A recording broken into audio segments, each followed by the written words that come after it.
baho ko'kunur olmosini Hazrati Ali mozoriga tasadduq qilishimni so'radi.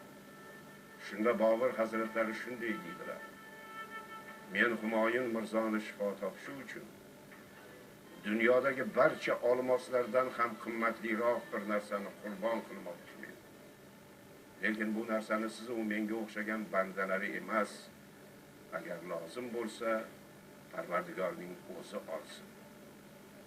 Bobur Mirzo shu so'zlarni aytib o'g'lining bosh tomoniga o'tdilar. Qo'llari bilan Humoyun Mirzoni boshlarini ushladilar. Jonim bilan jigarimga payvand farzandim, sening betoqatligingga men toqat keltiray. Sening bu og'ir dardingni Parvardigor sendan olsin u menga bersin. Bobur Mirzo shu so'zlarni aytib Humoyun Mirzo yotgan taxtiravonni 7 marta aylandilar. Qo'llarini ko'kka cho'zib iltijo qildilar: ey Parvardigor, menki Boburmen, agar jon berish mumkin bo'lsa umri jonimni Humoyunga qurbon qildim. Azroil mening jonimni olsin u o'zing Humoyunga shifo baxsh etgin. Oradan 7 kun o'tgach Humoyun Mirzo oyoqqa turadi. Oradan 7 kun o'tgach Hazrat og'ir xastalik bilan to'shakka yiqiladilar. Bobur hazratlari oxirgi kunlarini tinchlik, osoyishtalikda o'tkazish niyatida edilar.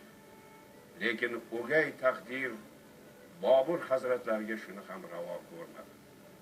Malika bayda bergan zahar hamda betob o'g'lining jismi tepasida sidq bilan qilingan duo o'z kuchini ko'rsata boshladi. Tongning ufqida shonning turganligi ravshanlasha bordi. Bobur hazratlarining tomirlarida oqayotgan qon jo'shqinligini yo'qota boshladi. Tug'ilganlarning 48'ida, taxtga o'ltirganlarning 36'sida, dushanba kuni Jumadil avvalning 5'ida Zahiriddin Muhammad Bobur Mirzo podshohi g'oziy o'lim dorbozasida hozir bo'ldilar. O'z yurtini tark etib Hind sori yuzlangan, bahori bemavrid so'nib kuzlangan, keshlardan ajralib rosa ezilgan o'shal Bobur men shohlik qolgan ekan bobomdan meros. Ne qilsam qildimki Temuriyga xos, qo'lida o'ynatgan qilich, qalam, soz. O'shal Bobur men ahbob yig'ilmoqni farog'at tutingiz, jamiyatingiz borini davlat tutingiz, chun gardishi charx budurur tengri uchun bir-birning nechakni g'animat tutingiz. Har kimki vafo qilsa vafo topqusidir, har kimki jafo qilsa jafo topqusidir. Yaxshi kishi ko'rmagan yomonlik hargiz, har kimki yomon bo'lsa jazo topqusidir. Bobur hazratlari aytadilarki, bu yorug' olamda insonning nomi 4 narsada abadiy qoladi. Yozilgan kitoblarda, qurilgan imoratlarda, ekilgan daraxtlarda hamda komil farzandlarda dedi. Bobur hazratlari ajoyib kitoblar yozdilar.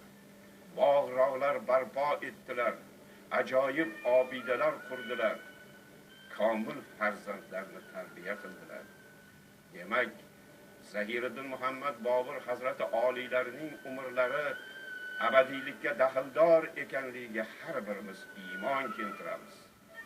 Mana 536 yildirki Bobur hazratlarining ma'naviyat boyligi yuklangan karvon olg'a yurishda davom etmoqda. Hali yillar o'tadi. 10 yillar, asrlar, davrlar, buhronlar o'tadi.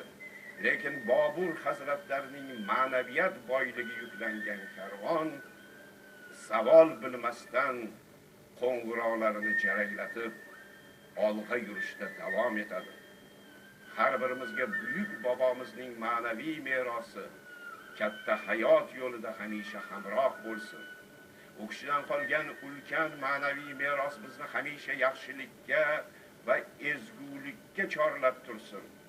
Quloqlarimiz ostida Hazrati oliylarining yaxshilik haqidagi shu so'zlari hamisha yangrab tursin. Bori elga yaxshilik qilg'ilki, bundan yaxshi yo'q. Kim degaylar, dahraroq qoldi, falondan yaxshilik